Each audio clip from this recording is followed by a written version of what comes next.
नमस्कार। इस समय आप देख रहे हैं news in India. News in India में आपका स्वागत है। आइए नजर डालते हैं आज की कुछ खास खबरों पर।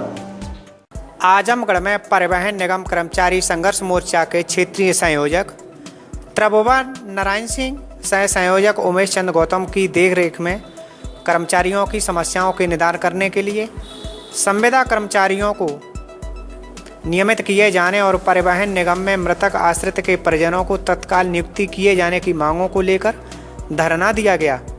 इन सभी मांगों को लेकर मुख्यमंत्री उत्तर प्रदेश शासन को एक 10 सूत्रीय मांग पत्र भी दिया गया है।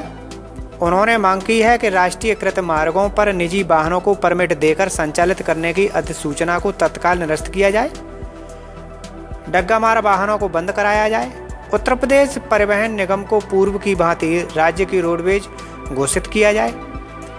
इस मौके पर परिवहन निगम के कर्मचारी और संगठन के पदाधिकारी गण मौजूद थे। रोडवेज एम्प्लॉइज यूनियन के क्षेत्रीय अध्यक्ष और आजमगढ़ क्षेत्र के संयोजक आज किस मांग को लेकर प्रदर्शन कर रहे हैं? आज हमारा मांग जो है, हमारे कर्मचारी जो है 24 घंटा ड्यूटी करते हैं।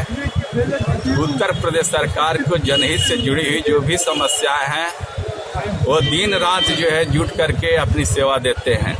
चाहे इनका नेपाल की आपदा हो, चाहे प्रयाग मेला का जो है, इनका कुंभ मेला का जो है, आज कर्मचारियों की बदौलत इनको जो है आज ग्रीन बुक में जो है उत्तर प्रदेश का नाम हुआ। आज चाहे कश्मीर का चुनाव हो, चाहे तत्काल में जो है कोविड-19 जो है चला था। आज बतलाना यह चाहता हूं कि हमारे कर्मचारी जो है मरने तक ले जो है यह प्रहार यह नहीं समझे कि मैं मरूंगा। अपनी ड्यूटी जो है 24 घंटा जो है जुट करके जनता की जन की सेवा का किया है कार्य। आज उत्तर प्रदेश सरकार जो है 2 बार जो है हमारे संगठन से वार्ता हुई कि रोडवेज का निजीकरण जो है, आज हमारा परिवहन निगम घाटे में नहीं है, फिर भी जो है उत्तर प्रदेश सरकार किस नियत से, किस सिद्धांत से, किस व्यवस्था से जो है निजीकरण करने की आमादा है। आज हमारे लखनऊ और गोरखपुर मार्ग पर जो है प्राइवेट के हाथों से बेचा जा रहा है। आज संघर्ष मोर्चा जो है बाध्य होकर के आंदोलन पर जो है कर्मचारियों की समस्या को और रोडवेज का अस्तित्व बचाने के लिए जो है 10 सूत्री मांग पत्र जो है जिला अधिकारी महोदय, माननीय मुख्यमंत्री महोदय को जिला अधिकारी महोदय के माध्यम से दिया जाएगा कि समस्या जो है गंभीरता से लेकर के इसके निराकरण कराने का कष्ट करें। अगर ये आपकी मांगे पूरी नहीं होती आगे आपकी क्या रणनीति? यदि हमारी यह मांग पूरी नहीं होती है, न कोई समझौता बात पुनः वार्ता की जाती है, तो प्रदेश कार्यकारिणी जो है जैसा आंदोलन के लिए, चाहे चक्का जाम का आंदोलन लो, चाहे जिस प्रकार का आंदोलन हो, आज आजमगढ़ क्षेत्र जो है आंदोलन के लिए बाध्य होगा। ऑनलाइन गेम के जरिए महिला से जान पहचान बढ़ाकर दोस्ती करके अपने जाल में फंसा लिया। बाद में उसके अश्लील फोटो वीडियो सोशल मीडिया पर डालने की धमकी दी। कोतवाल बचन सिंह सिरोही ने बताया कि शहर की रहने वाली एक महिला ने बताया कि कुछ समय पूर्व वह ऑनलाइन गेम खेलती थी। गेम के माध्यम से शिवम कनौजिया से संपर्क हुआ। उसके बाद फ़ोन पर बात होने लगी। कुछ समय बाद वीडियो कॉल से बात होने लगी। इसी बीच शिवम ने उसकी पर्सनल फ़ोटो वीडियो हासिल कर ली।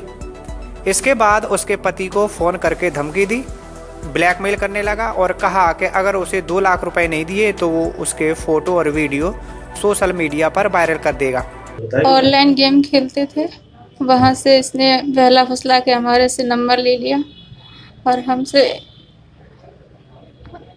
मतलब वीडियो कॉल करने की मतलब वो इच्छा रखी, तो मैं वीडियो कॉल उधर से आया करती थी, मैं बात किया करते थे। इसने पहले हमसे ऐसी बातें बहला फुसला के की कि कपड़े वपड़े उतरवाने की बात की। कपड़े वपड़े उतरे तो इसने मेरी वीडियो और फोटो ले ली। क्या इस व्यक्ति ने आपसे पैसे की मांग की थी? हाँ, 2 लाख रुपए डिमांड कर रहे हैं, हमारे पति को ब्लैकमेल कर रहे बार बार। फिर आपने थाने शिकायत की थी? कहाँ शिकायत की थी? महिला थाने में आप जब आई तो किससे सबसे पहले शिकायत की? हम महिला थाने पर नहीं, यही कोतवाली में आए परसों, तब यहाँ पे आके शिकायत की। महिला ने बताया कि अभियुक्त द्वारा मांगी गई रकम न देने पर उसने उसके परिचितों को उसके मोबाइल नंबरों पर आपत्तिजनक फोटो भेज दिए। पीड़ित की तहरीर पर पुलिस ने मुकदमा दर्ज करके आरोपी की तलाश शुरू कर दी। मामले को गंभीरता से लेते हुए एसएसपी आकाश तोमर ने तुरंत अभियुक्त की गिरफ्तारी के लिए थाना कोतवाली टीम का गठन किया। पुलिस ने शिवम कनौजिया को लखनऊ से गिरफ्तार कर लिया है। ये गो पे गेम खेलती थी साहब, और उसने मतलब स्क्रीन शॉट लिए हुए हैं, स्क्रीन शॉट, और मतलब वीडियो बना के हमारे पास डाली है। ये ब्लैकमेल करता है और मुझसे 2 लाख रुपए मांगे। हाँ, कब से चल रहा था ये गेम खेलने का सिलसिला? ये चल रहा था लॉकडाउन से एक महीना, या लॉकडाउन से ही मान लो। हाँ जी, लॉकडाउन में खाली समय पत्नी गेम खेलती थी। हाँ साहब। फिर मालूम कैसे पड़ा कि तुम्हारी साजिश का शिकार हो रही है पत्नी? ये अभी मुझे पता चला 2 महीने पहले, तो मैंने मतलब वो किया, इसको मैंने मोबाइल तोड़ दिया। मैं ये नहीं करना चाहते थे, मैंने बदनामी होगी, लेकिन वो इधर उधर वीडियो डालने लगा, ब्लैकमेल करने लगा। हाँ जी, तब मैंने ये FIR लिखाई है, और इस तरीके से मतलब वो किया। इसने 2 लाख रुपए मांगे, नहीं तो बोला कि मीडिया पे डाल देगा, फेसबुक पे डाल। आप कब आए थे थाने? तो अभी हम आए हैं, 1 हफ्ता हो गया। तो पुलिस ने क्या मत किया? ये सब मंगवाया, इसको बुलवाया वहाँ से, और मतलब बोले गाय भेजो, तो मैंने बोला क्या गाय भेजो और बुलवाओ साहब। मैंने ऐसे पूरी मदद की है मेरी। थाना कोतवाली जनपद इटावा पर एक महिला द्वारा यह शिकायत की गई कि एक युवक द्वारा उससे, जो कि ऑनलाइन गेम खेलती थी, और उस पर उससे दोस्ती हुई, और उसके बाद से चैटिंग के माध्यम से उसने उस महिला के कुछ वीडियोस और फोटोग्राफ्स उसने सेव कर रखे थे, और जिसके द्वारा उस महिला को उसके द्वारा ब्लैकमेल जो है किया जा रहा था और रुपये की मांग की जा रही थी। इस संबंध में जैसे ही सूचना हमारे थाना कोतवाली को प्राप्त हुई, तत्काल इसमें FIR दर्ज की गई, और SSP इटावा महोदय और क्षेत्राधिकारी नगर और थाना कोतवाली की टीम के द्वारा इसमें संयुक्त रूप से उस युवक को गिरफ्तार किया गया है, जो युवक उस महिला को ब्लैकमेल कर रहा था। यूपी के कानपुर में एक छात्र के अपहरण की खबर सामने आई है। बदमाशों के हौसले इतने बुलंद हो चुके हैं कि दिन दहाड़े एक छात्र को पहले तो जमकर पीटा और फिर उसे अगवा कर गाड़ी में अपने साथ ले गए। यह पूरी घटना CCTV कैमरे में कैद हो गई। आपको बता दें कि यह घटना उस समय हुई जब उज्जवल स्कूल से अपने घर जा रहा था। उज्जवल ने बताया कि साहिल नाम का एक दबंग उससे रुपए मांग रहा था, लेकिन जब उसने रुपए देने से मना कर दिया तो साहिल अपने साथियों को साथ ले आया। सभी ने उसकी जमकर पिटाई की और उसे साथ ले गए। इस दौरान कोई भी छात्र की मदद के लिए सामने नहीं आया। छात्र की पिटाई के बाद बदमाश उसे घायला अवस्था में 9 बस्ता गल्ला मंडी के पास फेंककर फरार हो गए। आसपास के लोगों ने घायल छात्र को अस्पताल में भर्ती कराया। पुलिस को जानकारी दी गई। वारदात की वीडियो अब सोशल मीडिया पर वायरल हो रही है। वहीं पुलिस ने इस मामले पर संज्ञान लेते हुए मुकदमा दर्ज कर लिया है। इस वारदात के पीछे रुपए के लेन देन का मामला बताया जा रहा है। आज शाम की एक घटना के संबंध में सोशल मीडिया पे एक वीडियो वायरल हो रहा है, जिसमें एक लड़के को 2-3 लोग जो है पकड़ के गाड़ी में जो है लेके गए हैं। लड़के का नाम जो है उज्जवल चौधरी है, और वो अभी जो है पुलिस को ये उस उक्त वीडियो को देखने पे ही जानकारी हुई। उसके बाद पुलिस द्वारा जो है वर्रा पुलिस द्वारा जो है उस लड़के की तलाश की गई, और उसके द्वारा कोई अभी तक प्रार्थना पत्र नहीं दिया गया था थाने पे। सोशल मीडिया से ही जानकारी हो पाई। फिर उसको संपर्क करके जो है तो पता चला उज्जवल चौधरी है, और वो एक अस्पताल में है, जहाँ पे संबंधित थाना अध्यक्ष ने SI और उसको भेज के एक तहरीर प्राप्त की है उनसे, और अभियोग पंजीकृत किया। प्रथम दृष्टया जो है जांच में ये बात आई है कि 3 जो लड़के हैं वो जो उसको ज़बरदस्ती जो है गाड़ी पे लेके जा रहे हैं। कुछ उनका लेन देन का कुछ प्रकरण संभवतः है, और वो 4 लड़के एक दूसरे के जानने वाले हैं, और जो चोट और लड़के को मारपीट वाले संबंध, इस संबंध में उसको कोई चोटें इस तरह की जाहिरा नहीं है। गिरफ्तारी के लिए टीम को निर्देशित कर दिया है और अभी शीघ्र ही उसका निस्तारण। राज्यसभा में राष्ट्रपति के अभिभाषण से जुड़े धन्यवाद प्रस्ताव पर चर्चा हुई। इस दौरान सभी दलों के सांसदों ने किसानों के मुद्दे को प्रमुखता से उठाया। उच्च सदन में बीजेपी सांसद भुवनेश्वर कालिता ने धन्यवाद प्रस्ताव पेश किया, जिसका बीजेपी के विजयपाल सिंह तोमर ने समर्थन किया। इस दौरान विपक्षी सांसदों ने कई संशोधन भी पेश किए। चर्चा की शुरुआत करते हुए बीजेपी सांसद भुवनेश्वर कालिता ने कहा कि सरकार ने नए कृषि कानूनों के जरिए किसानों के उत्थान का काम किया है। 3 farm laws have been passed by both the houses of parliament, and with much deliberations, the benefits of these 3 important farm reforms have started reaching to more than 10 crore people, small farmers, and in fact, there had been no reduction of rights and facilities of the farmers. Bhubaneswar Kalita ने कहा कि राष्ट्रपति का अभिभाषण प्रधानमंत्री नरेंद्र मोदी के नेतृत्व में हासिल उपलब्धियों से भरा है, क्योंकि उनकी सरकार वादों को 100% लागू करने में यकीन रखती है। बीजेपी सांसद विजयपाल सिंह तोमर ने धन्यवाद प्रस्ताव का समर्थन किया। उन्होंने कहा कि नए कृषि कानूनों को पारित करने से पहले संबंधित पक्षों से व्यापक चर्चा की गई। यहाँ कानून को बनाने से पहले कुछ लोगों ने कहा कि लोगों में चर्चा नहीं हुई। इस 15-20 साल में, 2 दशक में 12 एक्सपर्ट्स की कमेटी बनी है। तमाम स्टेक होल्डर्स के साथ डिस्कशन हुए हैं, उनको विश्वास में लिया गया है, तब यह कानून बनाए गए हैं। अब मैं बताना चाहता हूँ, यूपीए के टाइम में 13-14 में गेहूं की खरीद हुई थी 3,384 करोड़ की, जो किसानों को मिला था। एनडीए ने 19-20 में दिया 6,280 करोड़ और 20-21 में 7,560 करोड़। बांकीलाल जो जंग के एडिटर थे, उन्होंने पगड़ी संभाल जट्टा पगड़ी संभाल वे का एक गीत बनाया, जो उस वक़्त का सबसे बड़ा मशहूर और क्रांतिकारी गीत बना। मैं उसमें से कुछ क्षण यहाँ आपको बताना चाहता हूँ। पगड़ी संभाल जट्टा पगड़ी संभाल, तेरा लुट गया माल वे जट्टा पगड़ी संभाल, सारे जगदा पेट भरे तू, सारे जगदा पेट भरे तू, अन्नदाता कहलाए तू, उठ और उठ के खाक के जर्रे, खाक के जर्रे को कहता है, उठ और उठ के खाक के जर्रे एक सितारा बन जा तू, बुझा बुझा सा क्यों है दिल तेरा, एक अंगारा बन जा तू, ओ सदियों के ठहरे पानी बहती धारा बन जा तू, लुट गया माल तेरा लुट गया माल वे पगड़ी संभाल जट्टा पगड़ी संभाल। तो ये इस तरह से उस गीत ने एक नया जोश, एक नया वलवला, एक जगह नई जागृति उन किसानों में पैदा की। लाला लाजपत राय जी बीच में आए और उन्होंने भी अपना समर्थन दिया। गवर्नमेंट ने उस बिल में अमेंडमेंट का प्रस्ताव रखा, अमेंडमेंट की, माइनर अमेंडमेंट की, लेकिन इस अमेंडमेंट से और भी आंदोलन ज़्यादा बढ़ गया, क्योंकि ये उनकी सेटिस्फैक्शन के मुताबिक नहीं थी।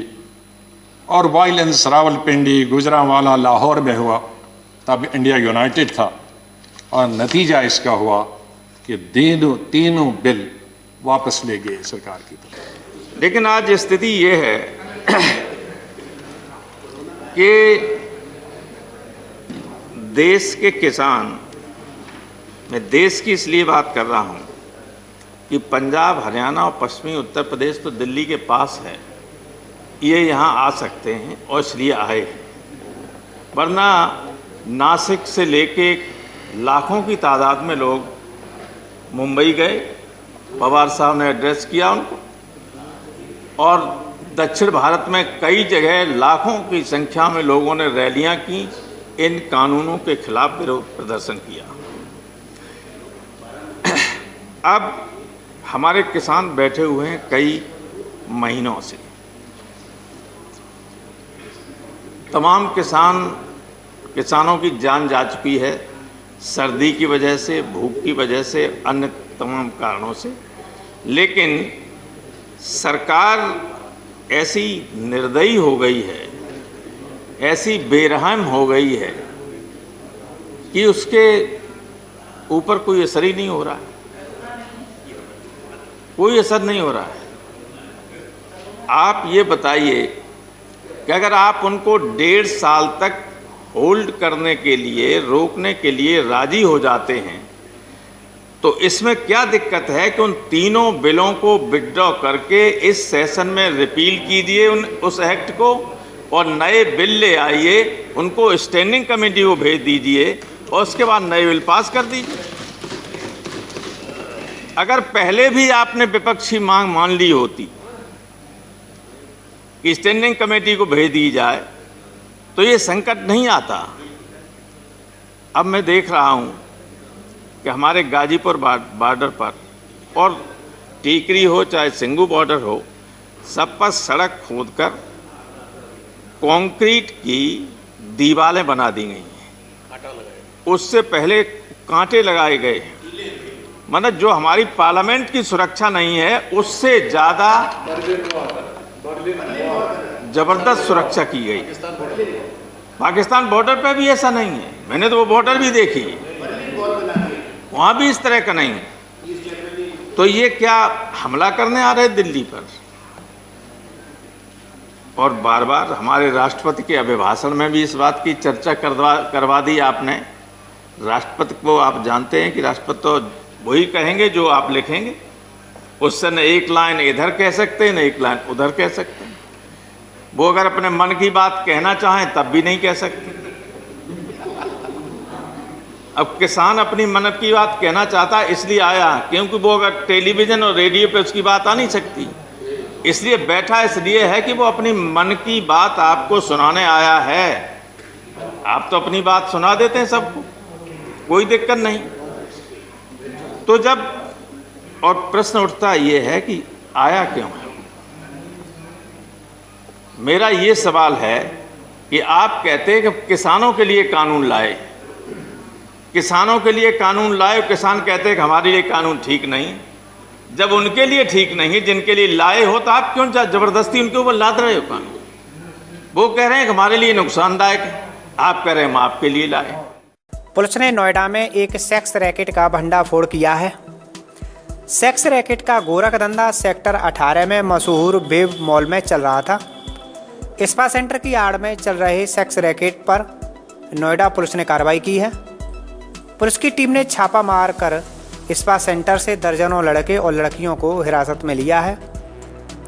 दरअसल पुलिस ने रात को दिल्ली का मिनी कनॉट पैलेस कहे जाने वाले सेक्टर 18 में वेब मॉल के स्पा सेंटर में सेक्स रैकेट का भंडाफोड़ किया। पुलिस ने स्पा सेंटर से 18 युवक युवतियों को पकड़ा है। इनमें से स्पा संचालक सहित 6 युवकों को गिरफ्तार किया गया है।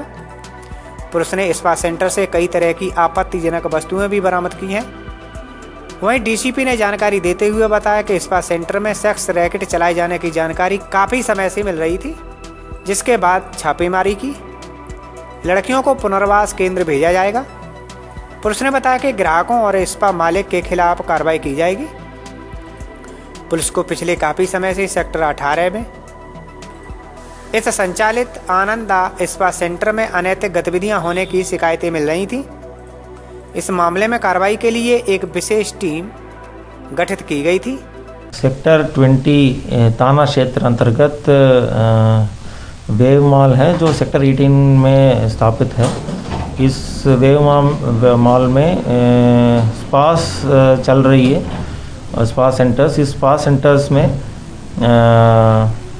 स्पा कार्ड में ये प्रोस्टिट्यूशन का काम हो रही है और कस्टमर्स को इस प्रोस्टिट्यूशन के लिए लूर किया जा रहा है, इस तरह का सूचना मिली थी पुलिस को। इस रेड के बाद हम लोगों को वहाँ से कुछ कस्टमर्स और जो कुछ सर्विस दे रहे थे कुछ लड़कियां, इन लोगों को हम लोग हिरासत में लिया है। और इसमें जो लड़कियां हैं इन लोगों को हम लोग विक्टिम्स मानते हुए रिहैबिलिटेशन सेंटर भेज रहे हैं। और जो कस्टमर्स और जो स्पा संचालक है, इन लोगों को हम लोग इमोरल ट्रैफिकिंग प्रिवेंशन एक्ट में बुक कर रहे हैं और आगे कानूनी कार्रवाई कर रहे हैं। बलरामपुर में सादुल्ला नगर थाना क्षेत्र के फिरोजपुर गांव में खेत पर बोरिंग करते समय लोहे का पाइप विद्युत तार से टकरा गया। पाइप को पकड़े हुए सगे भाइयों समेत 3 श्रमिकों की मौत हो गई। घटना होने के बाद मौके पर विद्युत विभाग का कोई भी अधिकारी और ना ही कर्मचारी मौके पर पहुंचा। पुलिस मामले की छानबीन में जुटी है। बताया जा रहा है कि फिरोजपुर गांव निवासी नफीस अहमद अपने खेत पर निजी सिंचाई के लिए बोरिंग करवा रहा था। तीनों श्रमिक बोरिंग करने के लिए आए हुए थे। खेत के ऊपर से ही 11,000 हाई टेंशन लाइन गुजरी है। लोहे का पाइप करीब 23 फीट ऊपर उठने के बाद बिजली के तारों से टकरा गया। पाइप में करंट आने से पाइप पकड़े तीनों श्रमिक करंट लगने से झुलस गए। यहाँ तक कि गंभीर रूप से झुलसे श्रमिकों की घटनास्थल पर ही मौत हो गई। जानकारी होने पर ग्रामीणों ने बिजली का तार का कनेक्शन कटवाया। सूचना देने के बाद भी विद्युत विभाग का कोई भी अधिकारी न कर्मचारी मौके पर पहुंचा। घटना होते ही गांव में कोहराम मच गया। पुलिस ने मौके पर जाकर तीनों श्रमिकों के शवों को कब्जे में लेकर पोस्टमार्टम के लिए भेज दिया है। सीओ राधा रमन सिंह ने कहा कि घटना के बारे में जानकारी जुटाई जा रही है। अभी तक मृतकों के परिवारीजनों से कोई तहरीर नहीं दी गई है। आज थाना सादुल्ला नगर के फिरोजपुर गांव में बोरिंग के दौरान 11,000 वोल्ट की लाइन की चपेट में आने पे 3 मजदूरों की डेथ हो गई है। तत्काल पुलिस मौके पर पहुंच करके शव को पोस्टमार्टम के लिए भेज दी है। रामपुर के काशीपुर गांव की गरीब महिलाएं प्रधानमंत्री ग्रामीण आवास योजना की सूची में अपना नाम शामिल कराने के लिए 1 साल से विकास खंड सैदनगर के चक्कर लगा रही हैं, क्योंकि सूची में महिलाओं के नामों को शामिल करने के लिए ग्राम पंचायत अधिकारी ने 5,000 रुपए की मांग की थी। महिलाओं के पास पैसे देने के लिए नहीं थे, जिसके चलते गरीब महिलाओं के नामों को आवास की सूची में शामिल नहीं किया गया था।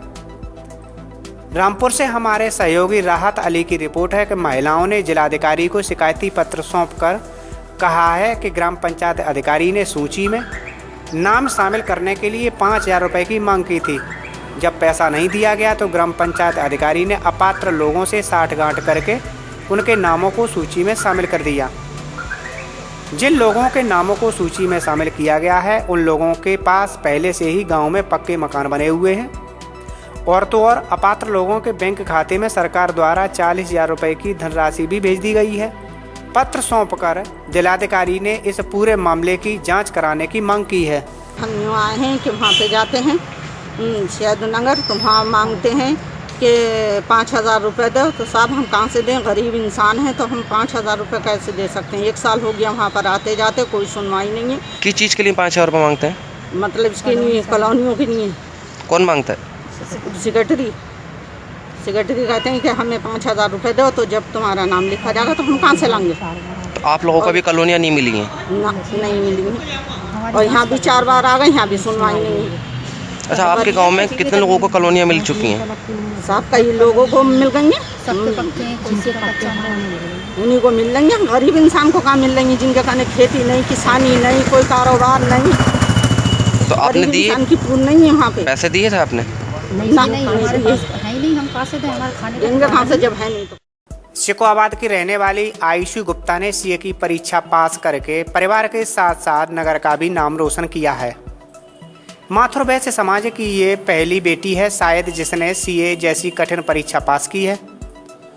स्वर्गीय मोहन कुमार गुप्ता पर 2 बच्चे हैं। आयुषी गुप्ता अपने भाई यश गुप्ता से बड़ी है। मां कल्पना गुप्ता एक साधारण गृहिणी है, लेकिन बच्चों को एक पिता की कमी महसूस नहीं होने दी। हर मुसीबत में बच्चों का साथ दिया। वह पहले शिकोहाबाद में रहते थे तो प्राथमिक शिक्षा गार्डेनिया इंटर कॉलेज में हुई। उसके बाद मोहन कुमार गुप्ता 13 साल पूर्व परिवार सहित व्यापार के सिलसिले में उड़ीसा चले गए। आज मेरा सीए का रिजल्ट था और मैंने उसको क्लियर कर लिया है। मतलब मैं एक सीए बन गई हूँ और मुझे इसके लिए बहुत मेहनत करनी पड़ी है और बहुत सालों की हार्डवर्क के बाद मैं सीए बन पाई हूँ। और मैं क्या कहते हैं, जो अपने गांव के भाई बहन हैं, स्पेशली जो गर्ल्स हैं, मैं उनको ये बोलना चाहती हूँ कि आप अपने जीवन में करना चाहती हैं, जो अपने ड्रीम्स को अचीव करना चाहती हैं, आप भी वो अचीव कर सकती हैं। और मैं उनके पेरेंट्स को रिक्वेस्ट करना चाहती हूँ जो अपनी स्पेशली गर्ल्स को सपोर्ट नहीं करते हैं उनके ड्रीम्स को अचीव करने के लिए। अब मैं उनसे रिक्वेस्ट करना चाहती हूँ कि प्लीज़ आप अपनी बेटियों को एक मौका अवसर देके देखें। वो अपने जो ड्रीम्स है उसको अचीव कर लेंगी, आप उनको एक अवसर देंगे तो वो आपका नाम जो है वो ज़रूर रोशन करेंगे। उसके बाद आयुषी की शिक्षा कटक के डीएवी पब्लिक स्कूल में हुई। 12 साल कटक में रहने के बाद आयुषी सीए की पढ़ाई करने के लिए दिल्ली चली गई। दिल्ली में रहकर सपनों को एक नई उड़ान दी और दिन रात मेहनत की।